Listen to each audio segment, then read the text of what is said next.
The summer before my senior year, we were asked to pick a novel from a selection and reflect on it. The book which I chose is Viktor Frankl's A Man's Search for Meaning. Frankl was a Jewish psychologist, and the memoir details his experiences in the Holocaust and the psychological perspective that he gained from it. The message of his story is that we cannot avoid suffering, so we must choose how to cope with it, find meaning in it, and move forward with renewed purpose. Frankl writes that when we are no longer able to change a situation, we are challenged to change ourselves. What he is conveying through this is that to bear suffering, we must change our perspective. He claims that when faced with unavoidable suffering, we must find some meaning in life, saying that those who have a why to live can bear almost anyhow. This is, however, a difficult proposition. How can we possibly find the meaning of life? How do we even begin to confront such a difficult challenge? We must start by understanding what is meant by the meaning of life. Frankl believes that there is no general answer to this, that it is a question that each person must answer for themselves, that the meaning of one's life is their purpose for living, the integral parts of who they are that drive them. Now, the meaning of your life is not fixed. It can change, as you grow and are affected by your age, experiences, circumstances, and the people around you. Once this becomes comprehensible, the challenge of finding it for yourself begins. Frankl emphasizes that it is a personal journey. Only you can discover this meaning for yourself. This novel sparked the question within me, and I began to think about what the meaning of my life might be. Though I spent a long time thinking about it, it was not until I began to write my college essay at the end of August that something clicked. My essay is about the profound effect that theater and performance has had on my life. I say in my essay that there is something about performing, about having the opportunity to tell people stories that will influence them, as much as they have influenced me through performing them, that resonates with my soul so deeply. There is nothing else I can do that gives me the same level of satisfaction, belonging, of purpose. At last, I had realized what I was missing. Performing and telling stories have always been an integral part of who I am. Through my love of music, I learned how to play the piano. An instrument conveys what sometimes words cannot, raw emotion.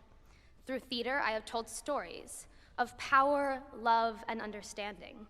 I used my voice there, but mainly in choirs. Songs are a special form of poetry. They combine the emotion of music with the eloquence of words. I joined the St. David's Choir in my 5th grade year, about 8 years ago. It was then that I was connected to a special kind of music, psalms and hymns, songs written to convey the glory of God.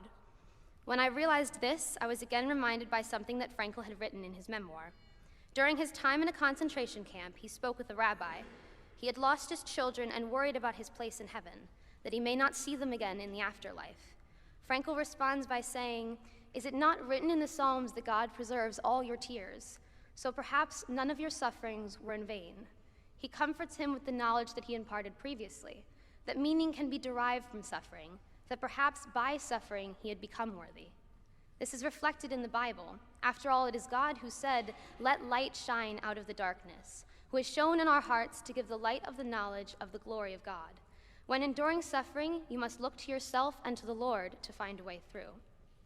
Later on, Frankl writes, "For the first time in my life, I saw the truth as it is set into song by so many poets, proclaimed as the final wisdom by so many thinkers, the truth, that love is the ultimate and highest goal to which man can aspire.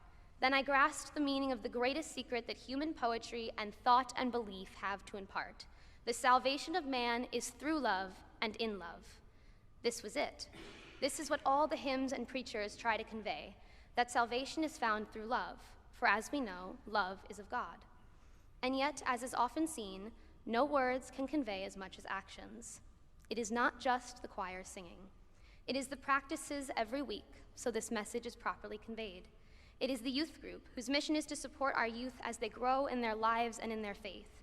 It is our church's dedication to the community, the countless service opportunities, and our efforts around the globe. It is the support that can be found in the person sitting next to you, the family that can be built out of the love of God and one another. And this, for me, was the final piece. For it was not just performance that has driven my life. It was also service. It was helping the janitor during recess in elementary school, volunteering with environmental groups to clean up the community, prepping meals for the homeless with the church, and supporting those around me to the best of my ability. And suddenly, it all made sense. To explain it, I must again connect back to Frankl. For when asked what the meaning of his life was in one sentence, Frankl wrote it on a piece of paper and then asked students to guess. One student raised their hand and said, "The meaning of your life is to help others find the meaning of theirs." And Frankl replied, "That was it exactly. Those were the very words I had written." Growing up, I have always been told that my voice was a gift from God, that my talent and my heart were what would take me far in life.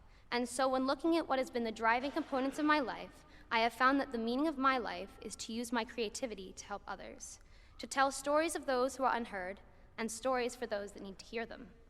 And here it is to sing about God, to convey for others that he has the love for them. That is my meaning. As Frankl predicted, this realization has changed my perspective on my life experiences, my struggles, my goals, and even my daily life.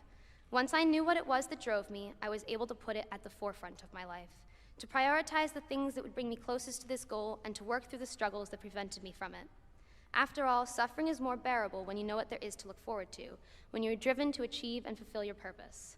This is what I had mentioned in the beginning, exactly what Frankl had claimed. So what is your meaning? Perhaps you are asking yourself this question right now and are still struggling with the question of how to find it. Frankl offers us one more piece of advice. He asks us to take a minute to think as though you are on your deathbed, looking back at your life. What is it that you did that influenced you and others the most? What is it you wish to be remembered for? Remember that life is finite. You only get one chance, and it's never too late. And so Frankl and I wish to leave you with one last message.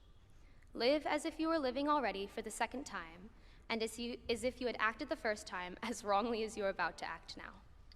Thank you.